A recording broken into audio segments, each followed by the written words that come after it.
안녕하세요. 이번 10회차 견우와 선녀는 정말 볼거리가 많았잖아요. 심쿵하는 장면, 눈물이 글썽글썽거리는 장면 등으로 11회차가 너무 기대되는 견우와 선녀였습니다. 저만의 뇌피셜로 10화에서 11화까지 핵심만으로 시작해보겠습니다. 10화에서 정말 충격적인 일들이 연이어 터졌죠. 봉수가 드디어 성화에게 무당하라며 자신의 정체를 밝히는 순간, 그리고 염화와 봉수 사이에 벌어진 치열한 주술 대결. 하지만 그 모든 것을 압도한 건 신엄마가 저승사자에게 끌려가 버린 충격적인 결말이었습니다. 이제 성화는 정말 혼란스러울 것 같아요. 그동안 자신을 견우라고 믿고 있던 사람이 사실은 봉수였다는 사실도 충격적인데, 하루아침에 자신을 키워준 신엄마까지 잃게 되었으니까요. 18살 소녀에게는 감당하기 힘든 상황들이 한꺼번에 몰아닥친 셈입니다.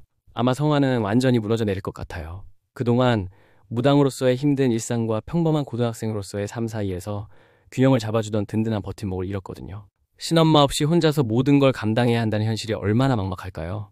그런데 흥미롭게도 염화 역시 신엄마를 잃었다는 점에서 성화와 같은 처지가 되었어요. 그동안 서로 대립해왔던 두 무당이 이제는 공통된 상실감을 안게 된 거죠. 이런 상황에서 과연 둘의 관계는 어떻게 변할까요?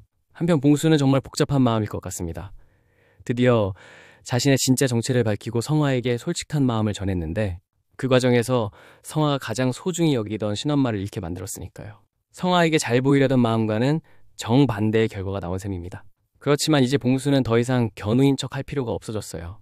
국가대표 되면 키스해달라고 당당하게 말했던 것처럼 이제는 자신만의 방식으로 성화에게 다가갈 수 있게 되었죠. 견우의 몸이지만 봉수로서의 삶을 살아가려는 의지가 더욱 강해질 것 같습니다. 그런데 여기서 정말 중요한 건 진짜 견우는 대체 어디에 있느냐는 거예요. 봉수가 견우의 몸을 완전히 차지하고 있는 상황에서 견우의 영혼은 과연 어디에 머물고 있을까요?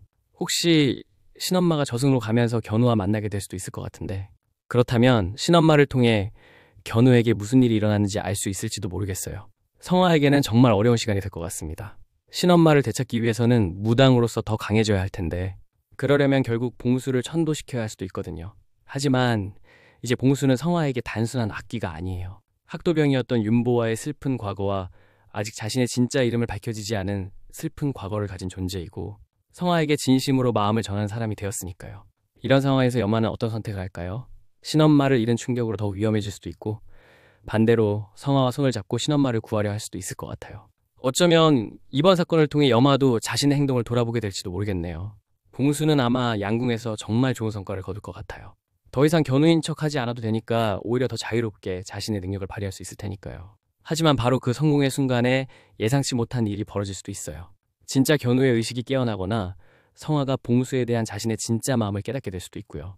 결국 10이라는 모든 등장인물들이 중요한 선택의 기로에 서게 되는 에피소드가 될 것 같습니다. 성화는 봉수를 천도시킬 것인지 받아들일 것인지, 염화는 성화와 협력할 것인지 대립할 것인지, 그리고 봉수는 견우의 몸에서 나가야 할지 계속 머물러야 할지 말이에요. 무엇보다 성화의 성장이 가장 주목되는 부분일 것 같네요. 지금까지는 신엄마의 보호 아래에서 무당일을 해왔지만 이제는 정말 혼자의 힘으로 모든 걸 해결해야 하는 상황이 되었거든요. 이 과정에서 성화가 어떻게 변해갈지, 그리고 사랑과 의무 사이에서 어떤 결정을 내릴지 정말 궁금합니다. 과연 11화에서는 어떤 이야기가 펼쳐질까요? 성화와 봉수, 그리고 어디선가 기다리고 있을 진짜 견우의 운명이 어떻게 될지 벌써부터 기대가 되네요. 지금까지 시청해주셔서 감사합니다. 드라마 중독자 구독해주세요.